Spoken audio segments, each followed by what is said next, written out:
This is your one and only warning for spoilers, because in the next few minutes, we're talking about how Twining Threads basically set up the rest of Limbus's Inferno arc. And in short, we're going to war. Also, Kara was here. Neat. From the minute we got the promo for this intervalo in the roadmap stream, it felt like Twining Threads' purpose was to be a capstone for Kanto 9 like its predecessors, and also here to give us some important insight on Relics, Shin, Mong, the Sign, and Gregor's whole deal. And I gotta say, it succeeded in that first goal, before teasing us with barely any more crumbs on the rest. I know this might sound wild to people, and there is an asterisk, but a lot of what we've seen, especially when it comes to the power systems, has only progressed in confirming everything that was pretty well implied. Now that being said, Twining Threads did drop one major bomb that's gonna haunt the narrative almost as hard as Carmen, and it came from the man that looks like Hopkins 2.0. Because yeah, Limbus Company was made to go to war, and we're probably gonna get that and maybe worse by the time the Inferno arc is over. And after last week, we finally have the pieces to make a rough idea of what that entails. So let's try something new here. I'm Frey Chikama, and here are my thoughts, theories, and review of everything in Twining Threads. First off, yes, there are a lot of story beats to cover, but let's start with the grim implications of it all. For those that for some reason are watching without finishing the update, Twining Threads is the post-Kanto 9 intervalo where Ryoshu revisits the House of Spiders, and in the process gives her and Gregor some closure, as well as lip service to a lot of the under-discussed topics in the PM world. But the main part we're gonna focus on now is the introduction of Wayfarer Company and Alan. And I know I joked earlier, but I was genuinely side-eyeing this guy to see if he was just Hopkins after moving up the ranks in his company and getting a bit less snarky with himself. For better or worse. This guy's here to help Limbus reclaim the House of Spiders, since Wayfarer Company is built all around managing corridors and backdoors, and is basically a huge backrooms reference. And the LCB is brought in to be the muscle, since these guys want to replace W Corp and need a clear space so that their own portal system can work to compete. The LCB then accidentally attract one of the Ring's factions in the process, and end up playing a game of cat, mouse, and various other furries to secure the place. All the while, Alan talks about the process they use to secure the paths and what it means for the future. And boy, what a future that is, because the main point of interest comes from something he tells the team at the end of the story. That being that Wayfarer Company and Limbus Company are allying to take down W Corp and put both of their respective groups into W Corp and L Corp's places. Securing the House of Spiders was just for the sake of getting a reliable safe zone to prepare for the conflict. And whew, boy, when you take into account this, N-Corp's plans, and the flavor text from our certain Sinclair, we all might be huffing blue smoke before Purgatorio hits. Now, of course, this is speculation, and more so speculation of a blueprint. I don't have time to make hard calls like I do in the pre-Kanto videos, and Project Moon does like to throw us curveballs, but this time it feels like PM's gonna have a hard time avoiding this outcome rather than leading into it. So let's discuss how the last 3 to 4 Kantos are gonna go. First up, Kanto 10 and N-Corp. Kanto 9 ended with us seeing the League of Nine prepping for one of the most important board meetings of their lives, fully decked out with a new Chromer planning a prosthetics purge called the Malleus Maleficarum. And despite Herman calling it the likes of which the city has never seen, she doesn't seem to be involved directly at all. Instead, she's planning to use that chaos to do something that sounds vaguely Kanto 12 flavored, considering it's about a mirror world purge. But that can be saved for later. What we're more interested in is the big MM here. Anyone that remembers Kantos 3 and 7 knows that making this kind of purge on a subset of humanity will get some strong reactions. Kanto 3's machine purge may have ravaged a few villages in a nest that we know of, but what we're looking at is more of the scale of the Blood Fiend War Don Quixote talked about in Kanto 7, or more appropriately, the Second Smoke War. Now, I'm not saying that Kanto 10 is gonna be us choking down the Second Smoke War, no, but I'm also not saying it's gonna happen. It's possible, but it happening in this Kanto under this name ain't the call I'm interested in. Nah, instead, we want to look at the only person we know has been in a certain Second Smoke War. A certain Sinclair from Kanto 9 didn't only save our asses from the best of the worst dads, but came with some fun facts on the back of his box of Mong. The main deeds being the factions he mentions in the Second Smoke War and the smoke itself. We can start with the obvious, that Smoke War 2 was fought between humans and humans that no longer looked the part. Simple enough, it lines up with New Chromer's MMMO, but then comes his Abraxas Chariot passive. To paraphrase the flavor text, since airborne units were uniquely strong in Smoke War 2, the teams that could run them were pretty notorious. That includes the Abraxas Chariots, which may be Greek for an amazing reason, but two other named factions in the passive are the Descenders of 101 Doors and the Dimension Roamers. And I don't know about you, but with what Alan mentioned, I can think of two specific corporate entities that these guys can relate to. Could PM introduce a new, more appropriate third faction later? Sure, but PM could also suddenly remove all the oxygen in the city in an intervallo, so we don't really get much out of asking what ifs beyond a certain point, you know? Besides, we already know these guys are on a collision course trying to get a firm W as a wing. But on the topic of W Corp, there's one other detail that turns this little mention to more of a pattern. Yeah, Twining Threads put a lot more context behind this. Going back to Sinclair's passives, the smoke from Smoke War 2 is no different in nature than the kind from Smoke War 1. The only issue with saying that we're heading towards a new Smoke War is that we don't have a clear mention of who's providing the fumes. So if I may make a small leap, W Corp makes for a good candidate. Just hear me out. Now, I plan on making another video about W Corp itself, but the long and short is that most of Warp Corp's issues come from bad press and limited energy after the fall of L Corp. And while the former can only go away with time, they can certainly solve a lot of their current issues by getting a new energy source. As of late, W Corp has had to focus less on first-class tickets and has been struggling to put up more economy tickets, which inflates the cost of playing Corporus Coloring Book with a Singularity hodgepodge they call a train. And since they already have at least 3 Singularity level technologies in their framework, what's the issue taking up the corpse of one more? The whole reason the Smoke Corps even existed was to usurp the oldest L Corp so that Lobotomy Corp could take its place. They didn't have a hard time making enemies either. The old L Corp wasn't only stingy with giving out their energy, but would create a ton of smoke with side effects that made them an easy target. But if W Corp somehow gets a hold of that singularity and can make use of it, then they suddenly solve a ton of their production issues. And that means W Corp's no longer on the brink of collapse and needs more than a tiny push to be put into the ground. So if we're gonna bring all this home, we now have reason to believe that Limbus Company, Wayfarer Company, W Corp, and at least a fraction of N Corp are linked to one or more future large-scale conflicts. We don't have any guarantees that it's gonna be the second Smoke War, but with 3 Kantos left, here's the blueprint I see. Kanto 10 will have Merceau's own personal conflict relating to making judgments, maybe involving his take on the Malleus Maleficarum, and be a significant portion of the story. The League of Nine might take a chance to be a nuisance, like in Kanto 8, or fully slip out of it to focus on their Mirror World assault. Whatever happens, something either during the Kanto or following Intervallo will tee us up for Kanto 11, which will almost certainly involve our W Corp war. I say this because Kanto 11 is Otis's turn, and H Corp already put Chekhov's Wing War on the table 3 seasons earlier. More importantly, since Otis's whole deal is about the horrors of war and surviving encounters with the gods, which she is now officially name-dropped, it's hard to see any other point where Dias and Wayfarer Corp would make their move. This also happens to be the best chance for the Roach Emperor to make a reappearance since, for reasons we'll address later, Kreger's best coping mechanism will be totally gone. And one big factor is whether Big Cromer's MM is going to lead to some extremist action from prosthetics users, which would mirror the idea of the second Smoke War as Longhair Sinclair experienced it.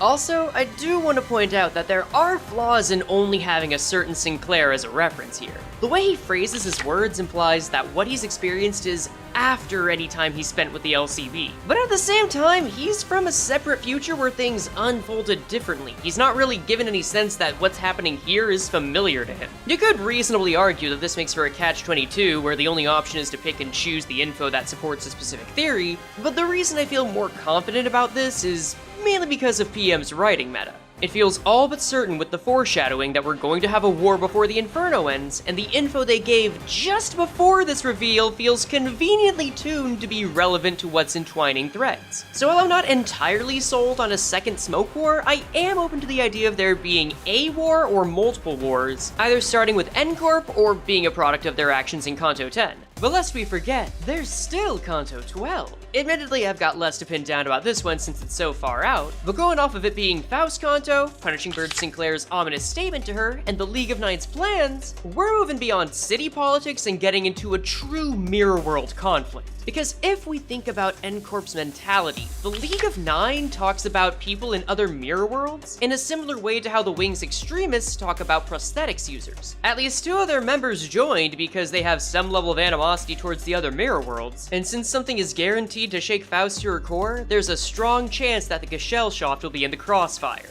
The way we get involved may even be related to the 985 incident in District 4, where I have to imagine someone in Damien's crew will have thoughts. But for all we know, that could be something saved for Kanto 13, if we get it. And I only add that because after Dante got Malka, giving Kanto 13 to them would mean we get all of the Sephiroth and maybe give them a chance to engrave the aspect and become a minor god. They probably won't go that far. I mean, I'm no Index Oracle about it, but the point is that even if we can't call out exact details of the final 3 to 4 seasons of the Inferno arc, the blueprint is being constructed before our eyes. And with how much Kanto 9 made Ryoshu share her time with the overall story, we should expect more of that before we get to Purgatorio. Thankfully though, the recent intervalos have been helpful for supplementing more of the emotional parts, so how about we kick that off with updates on all the Nurse Fathers.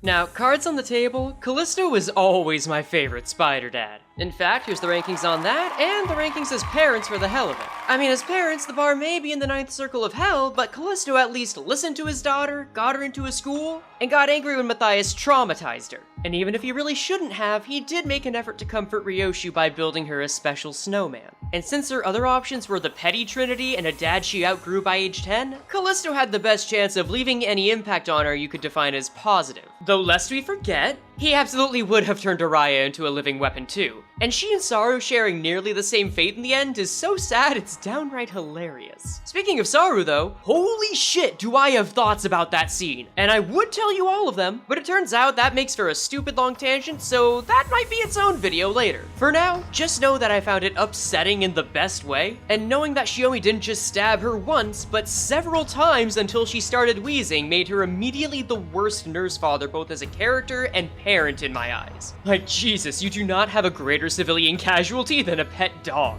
On the other hand, you've got Valentina, who now looks all the more pathetic after twining threads. We may not have gotten a ton of info, but we did see that she was both given hope by the Smoke War, and then screwed over as much as anyone else. At the very least though, since we know she stopped drinking during the war, Ryoshu was at least spared from any beatings from the ages of 5 to 15. Little blessings, I guess. What about Rien then? Well, we know by this design we can tell he had a hookup for satyrs, or at least something similar. Great to know that before Kanto 11. Hi, this is Frey editing the final pass now, and giving this a closer look, this is clearly a guy who's had his body grafted to look a lot like a satyr instead of a naturally born one. So, this still suggests that some kind of reference is intended, but I guess the prescripts wanted Rien to do some cosmetic surgery that day.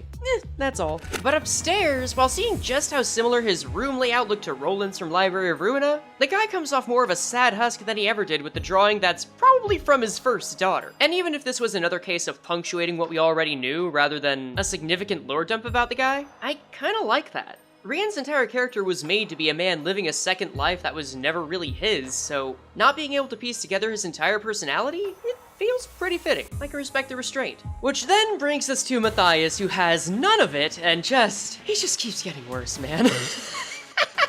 Like, even before Kanto 9, there were signs that the middle was only good at keeping up appearances, but if that appearance was a family that would have your back no matter what, Maddie took that to mean everyone would automatically have his back and sacrifice themselves if it meant getting what he wanted. All he had to do in return was literally play by the book to get it. Sure, he may have let Ryoshu take his arm without a fight, but just because he can take it as much as he can dish it doesn't mean he gets a pass for crossing the line with either of his kids. Cause look, I don't think this is the guy that ruined the middle's reputation, mainly because even they barely won his ass. I'm sure they'll be able to do that on their own later, but the classroom scene really shows that even in moments when he's going by the book, his own satisfaction mattered infinitely more than Ryoshu's well-being and happiness. It's not all bad though. Even if Ryoshu never made friends, stayed afraid of her parents, and only grew close to those that she could take care of, she didn't manage to get good enough at art to start her own movement, or at least aspire to do so. So how about we check up on So, the Fauvists. I mean, what can I say? I like them. The enemies' designs and ideas revolving around animals and primary colors was charming. I really like that the paint both acts as a buff they get through the needles in their mask, and something they can inflict debuffs on enemies with. Hell, that explains how Ringy's song was strong enough to invoke the wrath of Kim Ji-hoon with nothing but a paintbrush. And much like your regular essayist, they will not stop talking. And what makes it better is that a ton of it is slander. Like, every single Faubus with dialogue spitting on Callisto and the Corpus Movement's grave was one of the most unintentionally funny parts of their inclusion. They didn't even hold back in the ID Uptie's stories, like even compliments in Rufo Rogia's U3 story would always come with some kind of disclaimer. And all this comes together to mean that the ring is the only finger that will use being a basic bitch as grounds for expulsion. While it was already implied, the different movements of the ring are all less of an allied group like the Middle or the Thumbs families, and more like factions with an uneasy alliance that are only kept together out of a mutual respect for art and a desire to not fail their own assignments. Beyond that, any member, whether they're a student, docent, or maestro, could go from talking like an arbiter to throwing hands with another faction if pushed too far. We may not have an example of that just yet beyond some tense exchanges in Otis's U3 story, but considering Ryoshu's philosophy, I'm not at all surprised that she was the one to break that streak. Like many parts of this update, we already had a mention that Ryoshu didn't care for the ring's art, but we didn't get any info on why until her exchange with Rufo, where she says they're all way too over the top trying to force meaning into their pieces, instead of letting the composition itself do the work, using a void of negative space. Or to put it in YouTuber terms, and I swear I'm not judging anyone in making this comparison, the ring sees Callisto and Corporism as 2011's Let's Plays, Ryoshu sees the ring's factions as Roblox edits carried by memes and sound effects, and Ryoshu sees her work as one of those more emotional pieces that are meant to be understood on several watches. Again, nothing wrong with any of those existing, I've worked with all three at some point and they all have their audiences, but the last category of folks especially see their work as their brain children, which is perfect for Ryoshu. And seeing her want to start her own movement with Sangria at the forefront solves the whole Ishmael problem. It gives me something to watch for before her Purgatorio canto. Or I would say that if she didn't already have... Guys, this was really cute. This CG is now my favorite in all of Limbus, and this one was upsetting enough to justify Ryoshu's entire Sangria movement. And I really like how they took this chance to have Kanto 9's ending build off of the idea that was introduced at the end of Kanto 6. For those that need a refresher, in Kanto 6, Kathy was deleted from the world and everyone other than Dante and Heathcliff's minds, and Araya was erased from Ryoshu's. But Ryoshu was given the kindness of a less complete incineration. To summarize it, Kathy's case was like taking a person and removing the entire idea of them from existence with a couple of exceptions, while Araya was more like taking the person and memory of them and throwing them down to hell with only a couple of spider's threads alongside them as a tether. They could be brought back bit by bit, but it's going to take work and, as we saw, could be undone in an instant. Aside from that, I'm a fan of seeing Araya get the Roshinante treatment. She's a literal accessory for Ryoshu, but still gets lines of her own and has her own personality. The new Araya Shiki mechanic of her now having control over whether Ryoshu can use her blade makes for a satisfying way to stop us from getting Muga 2 immediately. Plus, seeing her getting on Sinclair for translating and Ryoshu comforting her were incredibly precious. I'm sorry, I feel like that's all it comes back to. I found these moments really damn cute. What can I say? Project Moon's been really good as of late, giving us a reason to care about sinners after their cantos, and I can safely say, I enjoyed the scenes with Araya more than scenes with any other child character in the past month. Plus, we've got a greater chance of seeing this existential victim than the ex in Heathcliff's fridge. Speaking of which, come back over here, mans. We're not done with you just yet. So, funny coincidence. A few days before this update came out, one of the writers from Project Moon had an interview at GDC that hinted that Heathcliff has the ability to traverse the mirror worlds just like Earl King. I say hinted because despite this image blatantly saying it outright, this is a fan-made English translation taken from Chinese, which is the language the fan asked in. As you can see, the translation calls him LCCB Heathcliff when they almost certainly mean LCB. This isn't to say there's any issue with the translator, but that there's just as much interpretation in the process of translating itself. But considering that this came from the mouth of the writer and is stated very plainly here, it's worth being aware of, because if it's true, it has some implications about future cantos, and even more about Kathy if he gets the necromancy powers too. And when you put that together, that hole in the head bit from Nocturnal Sweeping feels like it's a little more than a joke now. Oh, and same for that teacher combo Heathcliff has with Faust. Luckily, PM also wanted to give the man some more canon attention too, because we finally get the reason why Dante never filled everyone else in about Kathy. It's not a huge revelation, seeing that her existence feels like it's been filled in with the gaps of remaining reality, as if there's just no more room for the others to even fathom her, but it at least helps with knowing why everyone keeps giving him shit like there's no tomorrow. They got to kill his evil doppelganger, but they have no way of understanding why or even that he is still haunted. Credit to him though, he chose to turn the other cheek and spends the entire intervalo trying to protect Ryoshu, Gregor, and honestly just stayed invested with the whole ordeal. There's nothing more here beyond him being a stand-up guy, but it made for a great moment where he tried to talk Ryoshu down about using her sword. So how about we move on to someone who desperately needs some talking up?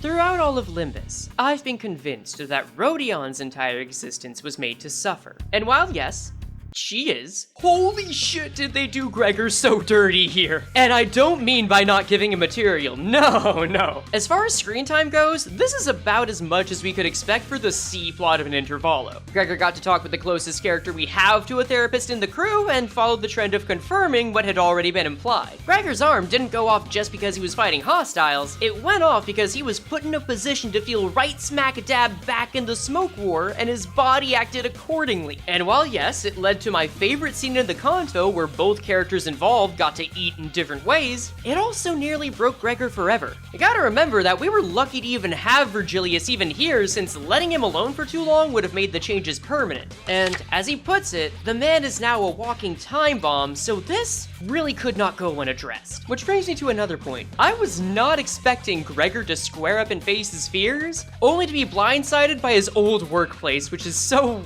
perfectly mundane. This place barely looks like it belongs in the city, but that's not a complaint. And I guess regular fluorescent lighting chic has to be the style somewhere. Also, on Ted, love the guy, reminds me of some people that I worked with back in my office days. Chipper, but the kind that you know is coping because he's kinda dying on the inside. But does anyone else feel like that he and Larry from Pokemon could change places and nobody would notice? Like, the designs are so similar and their demeanors are so different that they almost feel more appropriate in the opposite universe. Still, Ted, the cheerful old lunk that he is, telling Gregor to follow the advice he tells everyone else and to just keep living was a fine start. And Moses holding him accountable to following that advice by making him remember that the war is over was a great cap-off. The needle has not moved much. The man is still more likely to have a midlife crisis before he's fully processed everything he needs to. While he's still going to need a lot of support, his life is moving in the right direction.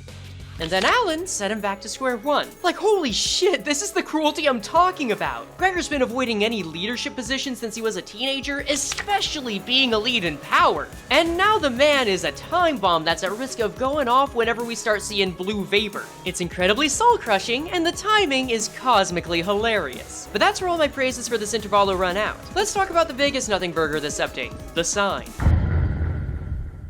Despite getting an entire stage for it, we have learned nothing new about the Sign, Shin, or Mong in this intervalo. Well, okay, to be more accurate, all we've gotten is confirmation on things that were only implied about these three topics before, like how Dante wields the Sign, or that Shin and Mong are dependent on emotions and SP like ego. But while there is value in this, since Sinclair's Sign was put front and center on the banner, I was kinda expecting more exposition on it than just a quick cleanup of all the loose mentions we had until now. Granted, seeing it happen through Vespa stealing everyone's snacks was pretty charming. More than anything though, it just shows how much PM wants to hold their cards to their chest, especially with the Sign. Like, I went into this update studying up on everything we knew, so I know the wiki's only changes after twining threads are 2 cliff notes about Demyon and Dante's potential powers. And as much as I bellyache, I can't really call it a flaw since the Sovereigns feel like they're being set up as our antagonist group in either Purgatorio or Petadicio, kinda like how N-Corp is now.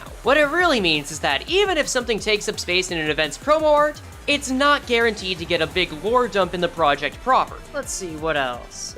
Kira was cool. She's the best plot point we had that I have very little to say about because her arc was pretty by the books. She started off not wanting to help, and then she started to like us, and then she helped. I know that it's deeper than that with her reconciling her thoughts on Matthias and getting a bit closer to Ryoshu, but unlike her, Araya, or Gregor, she didn't really get a scene that focused on her changing her mind a lot. It was more stuff that was left to simmer on the back burner. So other than giving us Robo-Unk and a couple of 8-unit fights, she didn't really stand out that much, and yes, I am also including the Maestro scene. Rufo was a great multi-stage fight. I can see why she's getting the rave raid boss treatment in the update, which I've probably streamed by the time this goes up. Dante's summoning sickness gag was a good time, and seems to not leave a ton of lasting consequences, at least not yet. And lastly, guys, am I reading too much into this, or should we be a little worried about Hong Lu? It could be nothing, but him falling down 3 times and talking with Gregor feels a little out of place for him. It could very well be a joke, but his source material did involve a man ultimately turning back into a stone, and with Headhole Heathcliff also looking like a joke at the time, I'm not so sure anymore. But what do y'all think? I thought it'd be fun to write this up as a more casual review than a hard analysis, kinda like the videos made around Kanto 6. I only read the intervalo a couple of times to get this sucker out quicker, so if anything sounds off, please mention it with a source below and I'll be happy to check it out. Beyond that, we're getting back into the regular flow of essays soon with one I've been wanting to make for over 2 years now, but that's for later. For now, here's the member and patron Q&A. Alright, today's member and patron Q&A, and also the last member and patron Q&A for a while, is from Cheska Hans, who asks, if IDs get uptype 5s, which IDs and factions do you think should get it first?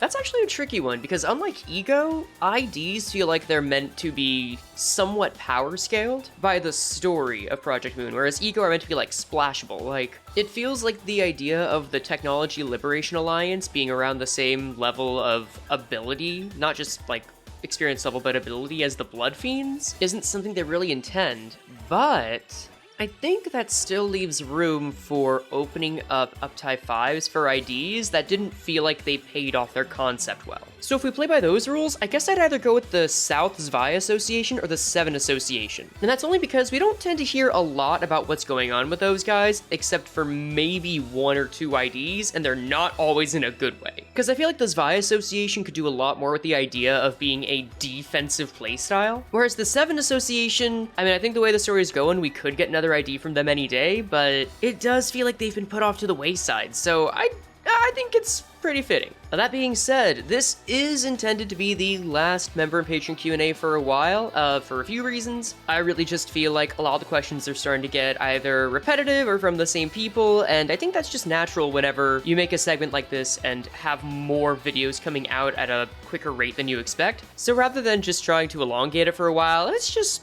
let it pass, and maybe I'll come up with something new. But I may find something to replace it with, we will see. And if you guys have any ideas for what you would like to see at the end that takes like 1 minute or less per video to do, then I may just slot that in. Ideally, it'd be something that members and patrons can contribute to, like with the questions, but we'll have to see. Aside from that though, I gotta get on a railway video and a video about a railway. Laters!